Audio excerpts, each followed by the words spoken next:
मैं आपको इस वीडियो में केमिस्ट्री के क्वेश्चंस कराऊंगा जो कि द प्लेटफॉर्म के रूपमणि पब्लिकेशन से हैं। ठीक है, तो चलिए स्टार्ट करते हैं। आपका पहला क्वेश्चन कौन सा है? आपका पहला क्वेश्चन है अमोनिया के सृजन के काम में आने वाली गैस कौन सी है? यानी कि ये पूछ रहा है कि अमोनिया का निर्माण कैसे किया जाता है। तो अमोनिया का निर्माण किया जाता है नाइट्रोजन तथा हाइड्रोजन से। ठीक है, इसमें डिटेल्स देख लेते हैं। नाइट्रोजन तथा हाइड्रोजन के मिश्रण से अमोनिया यानी कि NH3 गैस बनाया जाता है। अमोनिया का औद्योगिक पैमाने पर उत्पादन हेबर विधि के द्वारा किया जाता है। आपसे ये पूछा जाएगा कि अमोनिया का औद्योगिक पैमाने पर उत्पादन कैसे किया जाता है? तो हेबर विधि के द्वारा किया जाता है। कैसे किया जाता है? हेबर विधि के द्वारा किया जाता है अमोनिया का उत्पादन। ओके, अगला क्या है? अमोनिया का उपयोग रेफ्रिजरेटर, यूरिया निर्माण आदि में किया जाता है। यानी कि अमोनिया का जो उपयोग होता है वो रेफ्रिजरेटर यानी फ्रिज में यूरिया बनाने में किया जाता है। आगे देखते हैं, आगे क्या है? आगे ऑक्सीजन की खोज। अब ऑक्सीजन वाले देखते हैं। ऑक्सीजन की खोज जे प्रिस्टले के द्वारा किया गया। यह रंगहीन, गंधहीन एवं वायु से कुछ भारी गैस है। यह स्वयं नहीं जलती है लेकिन जलने में सहायक होती है। इसको प्राणवायु यानी कि लाइफ एयर कहा जाता है। ओके, आगे देखते हैं ओजोन गैस। ओजोन गैस के बारे में, ओजोन गैस यानी कि O3 ऑक्सीजन का अपर रूप है जो सूर्य से आने वाली पराबैंगनी किरणें अल्ट्रावायलेट रेज को पृथ्वी की सतह पर आने से रोकती है। समुद्र तल से 25.30 किलोमीटर की ऊंचाई पर O3 की सांद्रता अधिकतम होती है। इसका उपयोग कृत्रिम रेशम बनाने में, कीटाणुनाशक के रूप में, खाद्य पदार्थों को सड़ने से बचाने में किया जाता है। ओके, आगे देखते हैं हाइड्रोजन। देखिए हाइड्रोजन के बारे में थोड़ा सा डिटेल्स देख लीजिए। हाइड्रोजन, ठीक है, हाइड्रोजन को भविष्य का ईंधन कहा जाता है। इसमें न्यूट्रॉन नहीं होता है। इसकी खोज हेनरी कैवेंडिश, इसकी खोज किसने किया था? इसकी खोज किया था हेनरी कैवेंडिश ने किया था। हाइड्रोजन के 3 समस्थानिक होते हैं। प्रोटियम 1H1, प्रोटियम को क्या कहते हैं? 1H1। ड्यूटेरियम 1H2, इसको 1H2 ये ड्यूटेरियम होता है। ओके, और ट्राइटियम 1S3, ट्राइटियम क्या होता है? 1S3। इसका उपयोग रॉकेट ईंधन, गैसोलीन के निर्माण में हेबर विधि के द्वारा अमोनिया निर्माण में होता है। ओके, आगे देखते हैं। नाइट्रोजन की खोज रदरफोर्ड ने किया था। अब आपको याद रखना, सब नहीं याद रखना, ये कोई जरूरी नहीं होता है, लेकिन आपको याद रखना नाइट्रोजन की खोज किसने किया था? रदरफोर्ड ने। ओके, अब आगे देखते हैं अगला क्वेश्चन कि पृथ्वी की पपड़ी में विशुद्ध रूप में पाई जाने वाली कौन सी धातु है? यानी कि पृथ्वी के ऊपरी सतह पर कौन सी धातु अशुद्ध रूप में पाई जाती है? तो वो कौन सी होती है? वो होती है प्लैटिनम। तो अब देख लीजिए डिटेल्स थोड़ा सा। पृथ्वी की पपड़ी में विशुद्ध रूप में पाई जाने वाली धातु प्लेटिनम है। सोडियम का निष्कर्षण डाउन्स विधि द्वारा किया जाता है। यानी जो सोडियम का निष्कर्षण किया जाता है वो डाउन्स विधि द्वारा किया जाता है। धोने का सोडा यानी धोबिया सोडा या वॉशिंग सोडा Na2CO3 10H2O, ये रासायनिक सूत्र होता है, आपको याद रखना है। Na2CO3 10H2O, Na2CO3 10H2O। इसका रासायनिक नाम सोडियम कार्बोनेट है। यह कपड़ा साफ करने में, कठोर जल को मृदु बनाने में उपयोग होता है। ओके, आपको आगे देखना है। आगे अब देखिए क्या इसमें खाने वाला सोडा यानी कि जो खाने वाला सोडा NaHCO3 का रासायनिक नाम सोडियम बाइकार्बोनेट है। ठीक, बेकिंग पाउडर बनाने में इसका उपयोग किया जाता है। सोडियम सल्फेट Na2SO4 10H2O को ग्लोबल साल्ट कहा जाता है। इसका उपयोग दवा एवं कांच बनाने में होता है। सोडियम थायोसल्फेट Na2S2O3 5H2O को हाइपो कहा जाता है। इसमें थोड़ा सा आगे देख लीजिए, तो इसमें स्प्लिट हो गया, पूरी नहीं आ पाई है। देखिए इसमें सोडियम थायोसल्फेट, अभी आ गया सोडियम थायोसल्फेट Na2S2O3 5H2O को हाइपो कहा जाता है। इसका उपयोग फोटोग्राफी में होता है।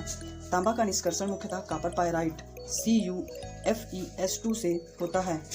ओके, आगे देखते हैं कॉपर सल्फेट CuSO4 5H2O, इसे ब्लू वाइट्रियोल कहा जाता है। ओके, आगे क्या है?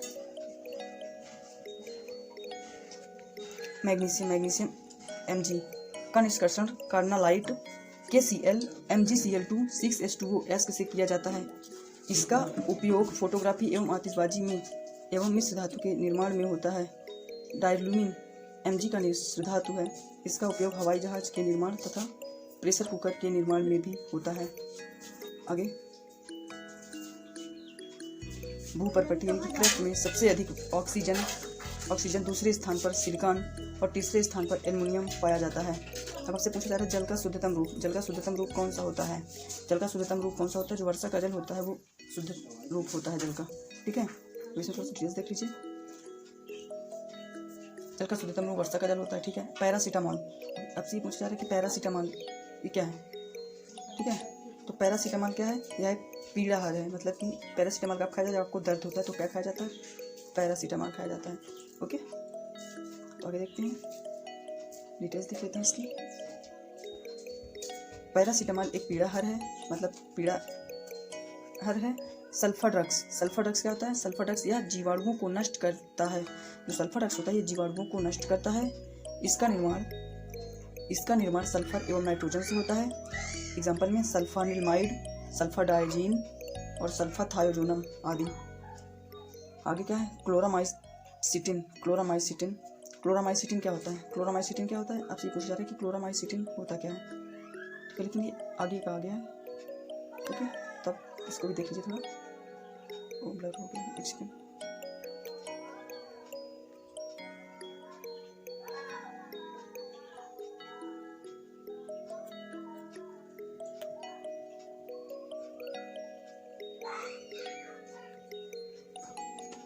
क्लोरामाइसिटिन प्रतिजीवाणुविक है। जो क्लोरामाइसिटिन होता है, क्लोरामाइसिटिन प्रतिजीवाणुविक यानी एंटीबायोटिक होता है।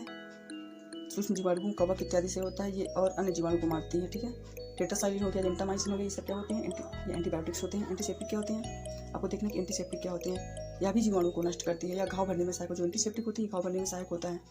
ओके, और आपको आगे देखना है क्या है, वनस्पति घी के औद्योगिक उत्पादन की प्रक्रिया में शामिल है। वनस्पति घी का जो उत्पादन किया जाता है किस प्रक्रिया से किया जाता है, आपसे ये पूछा जा रहा है। तो जो वनस्पति घी का उत्पादन किया जाता है वो किससे किया जाता है, अपचयन विधि से किया जाता है। किससे किया जाता है, अपचयन से। देख लीजिए डिटेल्स थोड़ी सी। वनस्पति घी के औद्योगिक उत्पादन की प्रक्रिया को अपचयन कहते हैं। इसके प्रेरक के रूप में निकिल का प्रयोग होता है। बर्जीलियस के द्वारा उत्प्रेरक की खोज किया गया था। उत्प्रेरक की खोज किसने किया था, आपको याद रखना, बर्जीलियस ने किया था। अब आगे क्या है, देख लीजिए इसको। वैसी रासायनिक प्रक्रिया जिसमें किसी पदार्थ का ऑक्सीजन में संयोग होता है, या हाइड्रोजन का निष्कासन होता है, या विद्युत ऋणात्मक तत्व के संयोग होता है, या धनात्मक तत्व में कमी होता है, ऑक्सीकरण कहलाता है। ओके, तो आपको ध्यान देना है। अगला क्या है, रासायनिक रूप से गन्ने की शर्करा जो होती है वो क्या होती है, तो जो गन्ने का रस होता है वो सुक्रोज होता है। गन्ना क्या होती है, सुक्रोज होता है, ठीक है। अब आपको आगे क्या है, रासायनिक रूप से गन्ने के रस को सुक्रोज कहा जाता है, या कार्बोहाइड्रेट के डाइसैकराइड का प्रकार है जिसमें 2 मोनोसैकराइड के अणु मिलकर बनते हैं। जैसे सुक्रोज कैसे बनता है, ग्लूकोज प्लस फ्रक्टोज, ग्लूकोज मिलेंगे प्लस फ्रक्टोज मिलाकर क्या बनेगा, सुक्रोज बनेगा। आगे क्या आता है, ऑक्सीकरण क्या होता है, ठीक है। ऑक्सीकरण यह प्रक्रिया जिसमें, इनकी ऑक्सीकरण कौन सी प्रक्रिया है, जिसमें इलेक्ट्रॉनों की हानि होती है, ठीक है। अब क्या कहना है, ऑक्सीकरण किसे कहते हैं, जिसमें इलेक्ट्रॉनों की हानि होती है, भाई ऑक्सीकरण कहलाता है। ओके, अब डिटेल देख लीजिए थोड़ा सा, क्या कह रहा है, ऑक्सीकरण वह रासायनिक प्रक्रिया जिसमें इलेक्ट्रॉन का अपना त्याग करते हैं, तो क्या कहते हैं, ऑक्सीकरण कहते हैं, वही बात है। आगे देखते हैं, हाइड्रोजन में कितने समस्थानिक होते हैं। हाइड्रोजन में सबको पता है कि 3 ही समस्थानिक होते हैं, ठीक है। 1s 1s2 1s3 3 समस्थानिक होते हैं। ओके, आगे देखते हैं, इसकी डिटेल्स थोड़ा सा देख लेते हैं क्या है। हाइड्रोजन के समस्थानिकों की संख्या 3 होती है। हाइड्रोजन का समस्थानिक प्रोटियम, जिसमें न्यूट्रॉन नहीं होता है, ड्यूटेरियम। हाइड्रोजन का वह समस्थानिक है जो भारी जल का निर्माण करता है, D2O, ठीक है। भारी जल का अणुसूत्र क्या होता है, D2O। इसका अणुभार 20 होता है, आपको याद रखना है। भारी जल का अणुभार कितना होता है, 20 होता है, तथा परमाणु रिएक्टर में मंदक रूप में इसका उपयोग होता है। यह न्यूट्रॉनों की गति को क्या करता है, धीमा कर देता है। ओके, आगे क्या है, ट्राइटियम। लास्ट क्या है आपका, ट्राइटियम है। ट्राइटियम रेडियो सक्रिय तत्व है जो हाइड्रोजन का समस्थानिक है। ओके, और आपको क्या देखना है,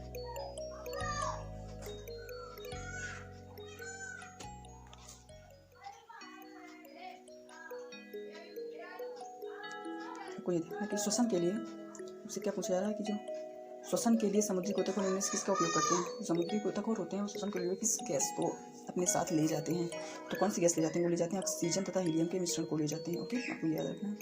डिटेल्स देख लेते हैं इसकी। श्वसन के लिए समुद्री गोताखोर ऑक्सीजन तथा हीलियम के मिश्रित वायु का उपयोग करते हैं। हाँ, ठीक है, वही बात है। आगे देखते हैं, आगे क्या कह रहा है, किसी निश्चित तापमान पर संतृप्त विलयन कैसा होता है। यानी हमसे ये कह रहा है किसी निश्चित तापमान पर संतृप्त विलयन कैसा होता है, ये पूछा जा रहा है। तो इसमें क्या होता है, और अधिक ठोस विलय घोलने में असमर्थ होता है, मतलब कि ठोस होता है और विलय घोलने में असमर्थ होता है। इसकी डिटेल्स देख लेते हैं, क्या कह रहा है, किसी निश्चित ताप पर संतृप्त विलयन और अधिक ठोस विलय घोल में असमर्थ होता है, यानी कि सैचुरेटेड सॉल्यूशन होता है, ठीक है। किसी निश्चित ताप पर बना ऐसा विलयन जिसमें विलय पदार्थ की ओर अधिक मात्रा उस ताप पर घुलाई जा सकती है असंतृप्त विलयन कहलाता है, यानी कि अनसैचुरेटेड सॉल्यूशन कहलाता है। ऐसा संतृप्त विलयन जिसमें विलय की मात्रा उस विलयन को संतृप्त करने के लिए आवश्यक विलय मात्रा से अधिक घुली हुई हो असंतृप्त विलयन की सुपर सैचुरेटेड सॉल्यूशन कहलाता है। ओके, और लॉन्ड्री साबुन क्या होती है? लॉन्ड्री साबुन क्या होती है आपको पता है? लॉन्ड्री साबुन क्या होती है? यानी प्राकृतिक स्रोत के उच्चतर वसा अम्लों के सोडियम के लवणों का जो मिश्रण होता है वही क्या कहलाता है? लॉन्ड्री साबुन कहलाता है। ये सारे प्रीवियस इसके क्वेश्चन है, बहुत ही इंपॉर्टेंट क्वेश्चन है, ठीक है, तो अच्छे से इनको पढ़ना है। यानी कि आपसे पूछा लॉन्ड्री साबुन कहते किसे हैं, तो जो यानी कि प्राकृतिक स्रोत के उच्चतर वसा अम्लों के सोडियम लवणों का मिश्रण होता है उसे क्या कहते हैं? लॉन्ड्री साबुन कहते हैं। अभी देख लीजिए थोड़ा सा डिटेल्स के बारे में। लॉन्ड्री साबुन प्राकृतिक स्रोत के उच्चतर यानी कि हायर वसा अम्लों के सोडियम लवणों का मिश्रण है। सोडियम क्लोराइड यानी कि NaCl को साधारण लवण कॉमन साल्ट कहा जाता है। NaCl को बर्फ के साथ मिलाकर हिम मिश्रण फ्रीजिंग मिक्सचर बनाया जाता है। समुद्री जल में कुल घुलनशील ठोस का 75% NaCl होता है, ठीक है। डिहाइड्रेशन में शरीर में NaCl कम हो जाता है, सोडियम क्लोराइड कम हो जाता है, ठीक है। क्या है? छोटे आकार के कणों के पदार्थ जो विलायक में अघुलनशील परंतु नग्न आंखों से दृश्य होते हैं निलंबन सस्पेंशन कहलाते हैं। एग्जाम्पल के लिए क्या है? नदी का गंदा पानी, वायु में धुआं। ओके, अगला क्या है?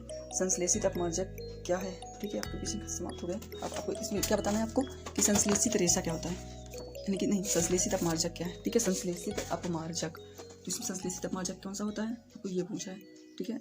आप बताइए संश्लेषित, तो मतलब इसमें पूछा है ऐसे पैरोमेटिक तथा एलिफेटिक सल्फोनिक अम्लों के सोडियम लवण के मिश्रण को क्या कहते हैं? संश्लेषित अपमार्जक कहते हैं। तो डिटेल देख लीजिए, यानी कि जो संश्लेषित अपमार्जक एरोमेटिक तथा एलिफेटिक सल्फोनिक अम्ल जो होते हैं वो सोडियम लवण का मिश्रण होता है। इसे साबुन रहित साबुन कहा जाता है। अपमार्जक कठोर जल के साथ ही झाग उत्पन्न करता है, ठीक है। तो